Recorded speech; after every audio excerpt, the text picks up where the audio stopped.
যেহেতু দুর্বল ছাত্র এই জন্য কিছুই বুঝতে পারি নাই। এখন উপরে হাত তুলবো না নিচে নামাবো এটাও বুঝতে পারি। তো এখন যদি এই পর্যায়ে বিল পাশ হয়ে যাওয়ার পরে যদি বলে আমি কিছু বুঝিলাম না, এটা আমি স্বীকার করি। মাননীয় বিরোধী দলের নেতা। ধন্যবাদ মাননীয় স্পিকার। আমরা কার্য উপদেষ্টা কমিটির দ্বিতীয় বৈঠকে অনুরোধ করেছিলাম দুটো জিনিস। একটা হলো 133টা অধ্যাদেশের সবগুলা এখানে আসবে। 2 নম্বর ছিল যে এমনিতে 3 দিন আগে আমাদেরকে ডকুমেন্টসগুলো দেওয়ার কথা। সমস্যা বাস্তবতা সবগুলা কনসিডার করে বলা হয়েছিল মিনিমাম 1 দিন আগে দেওয়া হবে, এনশিওর করা হবে। তা আমি তো অর্থনীতির ছাত্র না, যার কারণে এতগুলা ডকুমেন্টস এইখানে টেবিলে আসার পরে আমাদেরকে দেওয়া হয়েছে।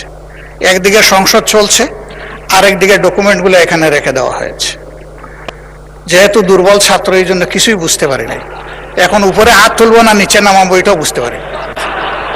এখন যদি সংসদ সদস্য হিসাবে কিছু না বুঝে হা বলি এইটা হবে অপরাধ, যদি না বুঝে নাও বলি এইটাও হবে অপরাধ। এই জন্য আমরা চুপ থেকেছি মাননীয় স্পিকার।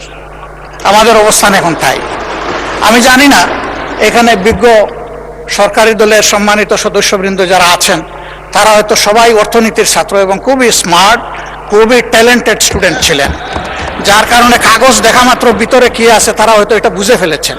আমরা বুঝতে পারি নাই মাননীয় স্পিকার, এটা আমাদের অক্ষমতা। এখন আমরা কি করব, আমাদেরকে একটু পরামর্শ দেন।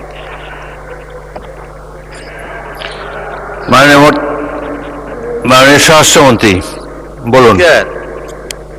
মানে স্পিকার, সংসদের কার্য উপদেষ্টা কমিটি এই সমস্ত কর্ম নির্ধারণ করেছে।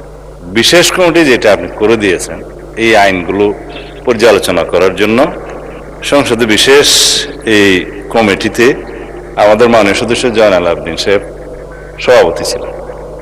বিরোধী দলের পক্ষ থেকে বেশ কয়েকজন সদস্য ছিলেন, আইনমন্ত্রী সহ সবাই এটা আলোচনা পর্যালোচনা করে যে সকল অধ্যাদেশগুলো সর্বসম্মতিক্রমে এজ ইট ইজ পাস করার জন্য ডিসাইডেড হয়েছে তার মধ্যে এই বিলটাও ছিল, অর্থ বিল সহ অন্যান্য।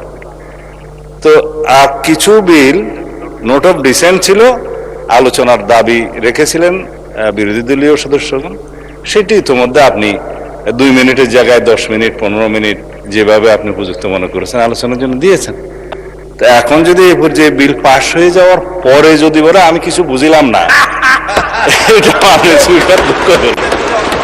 যদি আপত্তি দিতেই হতো উত্থাপনের পর, তারপরে সেকেন্ড রিডিং এ বিবেচনার সময়।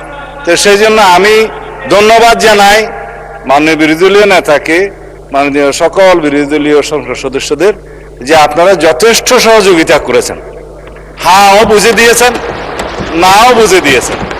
এই অপরিসীম সহযোগিতার জন্য সরকারি দলের পক্ষ থেকে আপনাদেরকে ধন্যবাদ জানাচ্ছি।